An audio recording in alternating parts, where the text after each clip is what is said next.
तो दोस्तों स्वागत है आपका हमारे चैनल वेल्थ क्रिएटर में। दोस्तों आज हम बात करेंगे ग्लोबस स्पिरिट लिमिटेड के बारे में। ग्लोबस स्पिरिट लिमिटेड दोस्तों, अभी तक आपने चैनल सब्सक्राइब नहीं किया है तो प्लीज़ सब्सक्राइब कर लीजिएगा ताकि आने वाली वीडियो नोटिफिकेशन आपको मिलती रहे। तो चलिए दोस्तों शुरू करते हैं। दोस्तों अगर हम बात करें ग्लोबल स्पिरिट लिमिटेड के मार्केट कैपिटलाइजेशन के बारे में तो यहाँ आप देख सकते हैं 833 करोड़ की मार्केट है। 833 करोड़ की मार्केट कैपिटलाइजेशन है इसकी। करंट प्राइस चल रहा है 289 का। लो लगाया था एक साल में 60.8 का, हाई लगाया 355 का। स्टॉक का पी है 13.6, आर ओ सी है 14.4%। दोस्तों 30 के आसपास जो भी आर ओ सी होती है यानी कि 25, 30, 35 वो अच्छी मानी जाती है। इसकी आर ओ सी 14.4% है, तो ज़्यादा अच्छी तो नहीं मानी जाएंगी, फेयर है। उसके बाद दोस्तों आर की बात करें तो 11.8%। यहाँ पे आप दे सकते हैं 11.8%, जो कि 30 के आसपास जो आर होते हैं दोस्तों उसे ही सही माना जाता है। 25, 30, 35 उसको सही माना जाता है। इसके 11.8 है तो ये भी फेयर है दोस्तों। इसकी आर ओ सी और आर दोनों फेयर हैं। फेस वैल्यू की बात करें वो है 10 रुपये।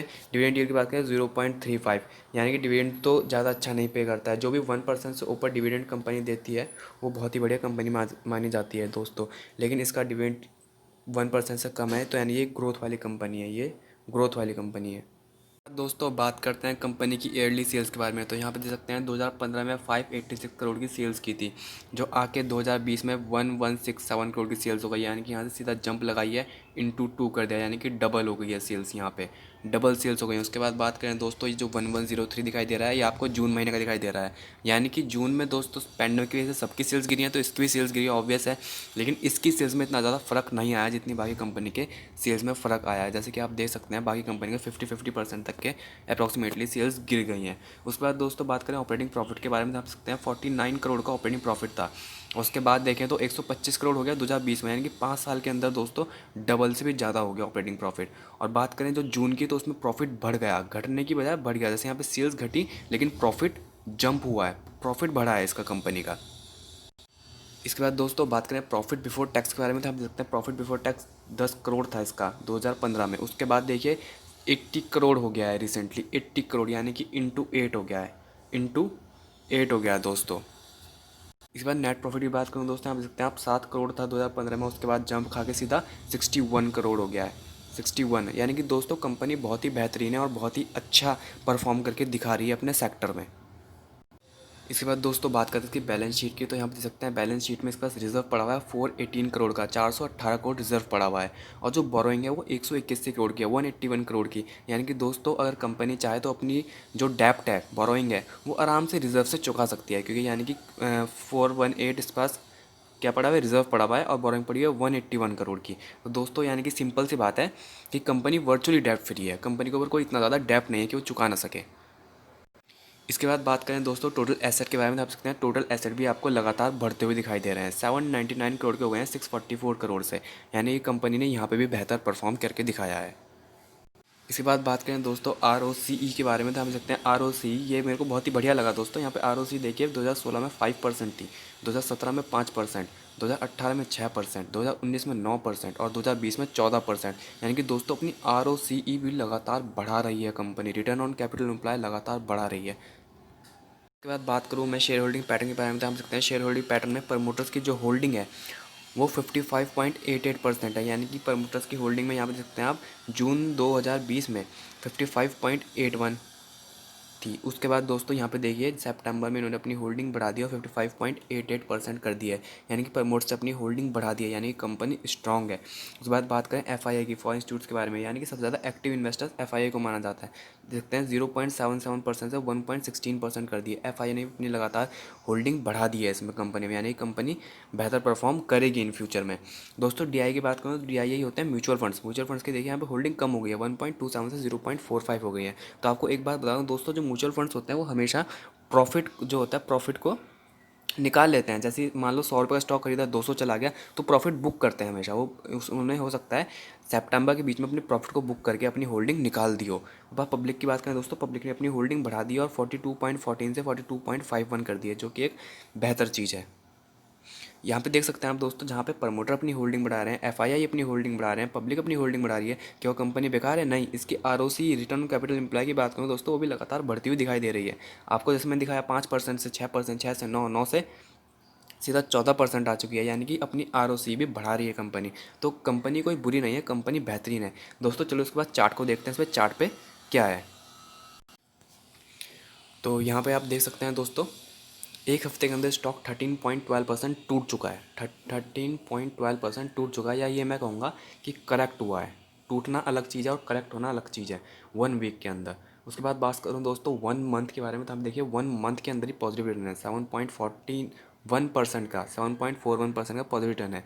यानी कि दोस्तों आप देख सकते हैं 13% टूटने के बावजूद भी 7.41% का पॉजिटिव रिटर्न दे रहा है। यानी कंपनी कितना ज़्यादा भाग चुका था, इस शेयर कितना ज़्यादा भाग चुका था।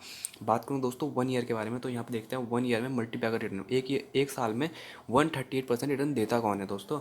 इस कंपनी ने 138% रिटर्न दे दिए एक साल के अंदर। यानी कि अब अगर आपने इसके अंदर 1 लाख रुपये लगाए होते, 1 लाख रुपये लगाए होते अगर आपने इसके अंदर, तो कंपनी अब तक आपको 2,38,000 रुपये दे चुकी होती। 2,38,000 दोस्तों अब तक दे चुकी होती कंपनी आपको। बात करूँ दोस्तों इसकी, अगर मैं 5 साल के बारे में, ध्यान सकते हैं 5 साल के बारे में बात करूँ दोस्तों, तो यहाँ पे देखते हैं 346.22% का पॉजिटिव रिटर्न दिया है कंपनी ने। यानी कि अगर आपने इसमें 1 लाख रुपये लगाए होते आज से 5 साल पहले, तो आज होते आपके पास 4,46,000, 4,46,000 रुपये होते दोस्तों अब तक आपके पास। दोस्तों अगर हम स्टॉक को सेक्टर से कंपेयर करना, आप सकते हैं स्टॉक की जो पी है वो 16.68 है, सेक्टर की जो पी है वो 42.04 है। यानी कि सेक्टर से तो सस्ता मिल रहा है, ऐसा नहीं है कि सेक्टर के साथ चल रहा है, सेक्टर से सस्ता मिल रहा है। पीबी रेशियो बात करें 1.87 है, सेक्टर की पीबी रेशियो बात करें 9.17 है। यानी कि यहाँ पे भी पीबी रेशियो भी कम है दोस्तों। ये पीई जो रेशियो है ये दर्शाता है कि कंपनी महंगी है या सस्ती है। तो यहाँ पर देखते हैं कंपनी ज़्यादा महंगी नहीं है, बहुत ज़्यादा महंगी नहीं है कि भाई ओवर ओवर हो चुकी हो, ओवर बाउट हो चुकी है, या फिर बहुत ज़्यादा ओवर बाउट हो चुका हो, तो इतना ज़्यादा कुछ नहीं है। शेयर ज़्यादा महंगा इस वक्त नहीं मिल रहा है। इसके बाद दोस्तों अगर हम बात करें इसके फाइनेंशियल ट्रेंड के बारे में, आप सकते हैं फाइनेंशियल ट्रेंड 0.78 से 1000 करोड़ से 1.17 करोड़ चला गया है। बात करें इसके प्रॉफिट के बारे में, तो यहाँ पे देख सकते हैं आप 0.01 करोड़ से 0.05 करोड़ चला गया। यानी कंपनी का जो प्रॉफिट है और कंपनी का जो रिवेन्यू है वो लगातार बढ़ रहा है दोस्तों। 2017 से 2020 की बात हो रही है, कंपनी का रिवेन्यू और प्रॉफिट लगातार बढ़ रहा है। एक दोस्तों छोटी सी न्यूज़ देख लेते हैं, यहाँ पे देखिए, global speed hits record high in a week market, search 67% 1 month.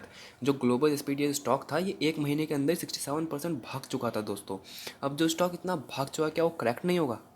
क्यों नहीं होगा दोस्तों? जो चीज़ इतनी तेज़ी से भागी है ऊपर वो करेक्ट भी होगी। ओवर बाउट हुई है तो करेक्ट ऑब्वियस है होगी।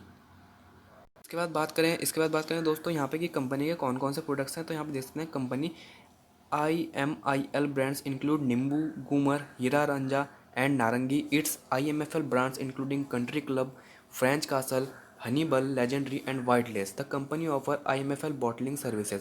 यानी कंपनी बॉटल्स भी बनाती है, बॉटलिंग सर्विसेज प्रोवाइड करती है। किसको? बैक पाइपर विस्की को, मॉगल मोनाज को, Derby special and officer's choice whisky, इन सबको बॉटल्स की सर्विस प्रोवाइड करती है कंपनी। तो अब हमारे कंपनी के चार्ट के ऊपर आप देख सकते हैं मार्च में स्टॉक 153 के अप्रॉक्स चल रहा था। उसके बाद स्टॉक्स में थोड़ा टूटा, और उसके बाद जो स्टॉक के अंदर रैली आई है दोस्तों, वो रैली इस तरह से गई है। यानी कि अपना हाई जो है, इसने अपना हाई लगा दिया 344 का दोस्तों। रुका नहीं है कहीं स्टॉक, सीधा गोली हुआ है ऊपर की तरफ। इसके बाद दोस्तों यहाँ पे आप देख सकते हैं, तो कैंडल बनी है, लास्ट दिन की जो कैंडल बनी है इसमें स्टॉक टूटता हुआ दिखाई दिया। वहाँ पे एक पॉजिटिव चीज़ दिखाई दी दोस्तों। यहाँ पे देखते हैं जो टेल है, स्टॉक यहाँ तक पहुँच गया था, इस टेल तक पहुँच गया था गिरता हुआ, लेकिन बायर्स का प्रेशर आया, बायर्स ने प्रेशर मारा स्टॉक पे और स्टॉक को यहाँ तक ले गए। देखो जो इसका क्लोजिंग प्राइस है 289.15 तक ले गए। यानी कि जो बीच में नीचे दोस्तों टेल दिख रही है, टेल ये दोस्तों बायर्स ने बनाई है। यानी कि बायर्स का प्रेशर भी स्टॉक पे अच्छा खासा है। ऐसा नहीं है कि सेलर्स का प्रेशर ही है, बायर्स का प्रेशर भी स्टॉक पे बहुत अच्छा खासा है, वरना स्टॉक आपको इससे भी नीचे दिखाई देगा। 289 से 275 के अप्रॉक्स दिखाई देता है दोस्तों आपको ये स्टॉक। दोस्तों अगर मैं बात करूँ कि स्टॉक अब और टूट सकता है कि नहीं टूट सकता, दोस्तों मैं आपको बताना चाहूँगा स्टॉक बिल्कुल और टूट सकता है। अगर मंडे को बायर्स के ऊपर सेलर्स का प्रेशर ज़्यादा पड़ गया तो स्टॉक डेफिनेटली टूटेगा। और स्टॉक्स के रुकने के चांसेस कहाँ पर है दोस्तों? मैं आपको एक बात बता दूँ, जो रेड वाली लाइन है ये 200 डे का मूविंग एवरेज है, 200 डे मूविंग एवरेज है ये इसका। और जो दोस्तों 200 डे मूविंग एवरेज होता है वो हमेशा इक्विलिब्रियम की तरह काम करता है। इक्विलिब्रियम, स्टॉक कितना ही भाग जाए, कितना ही ऊपर चला जाए, चाहे आसमान छू दे, लेकिन एक दिन ऐसा जरूर आएगा जब ये अपने 200 डे मूविंग एवरेज को टच करेगा ही करेगा। तो हो सकता है इसका दोस्तों वाले दिन शुरू होगा जिसमें अपने 200 डे मूविंग एवरेज को टच कर सकता है। तो दोस्तों मैं आपको एक बात बताना चाहूँगा, अगर आपने इसमें ऊपर पोजीशन बना के रखी हुई है, यानी कि यहाँ पे आपने इसको हाई पे खरीद रखा है 313 या कुछ भी, तो आपको बिल्कुल भी परेशान होने की ज़रूरत नहीं है, क्योंकि स्टॉक कोई इतना बुरा नहीं है। स्टॉक बेहतर परफॉर्म कर रहा है, कंपनी बेहतर परफॉर्म कर रही है, रिजर्व अच्छा खासा है, आरओसी बढ़ा रही है, कंपनी बेकार नहीं है, कंपनी बहुत ही बढ़िया है। लेकिन उसके बावजूद भी अगर स्टॉक टूटता है दोस्तों, इसका मतलब स्टॉक करेक्ट हो रहा है। स्टॉक करेक्ट हो रहा है, बहुत ज़्यादा भाग चुका था, अब करेक्ट होना भी बनता ही है। ऐसा तो है नहीं कि भागते भागते रहेगा, एक दिन आएगा 10,000 का चला जाएगा स्टॉक, नहीं ऐसा नहीं है दोस्तों।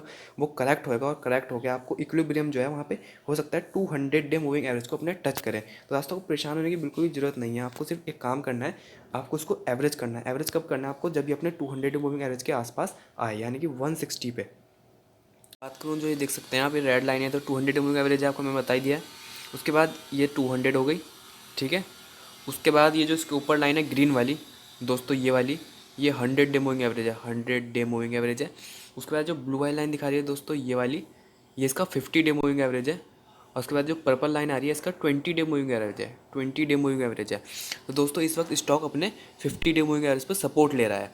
मैं तो दोस्तों आपको यही बात कहना चाहूँगा, अगर आपको उसको खरीदना है स्टॉक को, आप इसमें नई पोजीशन बनाना चाहते हैं या फिर इसको एवरेज भी करना चाहते हैं, तो आप दोस्तों 200 मूविंग एवरेज पर इसकी पोजीशन बनाइए नहीं, और इसको एवरेज भी कीजिए। दोस्तों मैं आपको एक चीज़ दिखा देता हूँ, अगर हम बात करें इसके अगस्त की, यहाँ देखते हैं आप इस जगह पे देखिए रेड लाइन को टच कर रहा है स्टॉक 121.83, यानी कि इसका 200 मूविंग एवरेज है।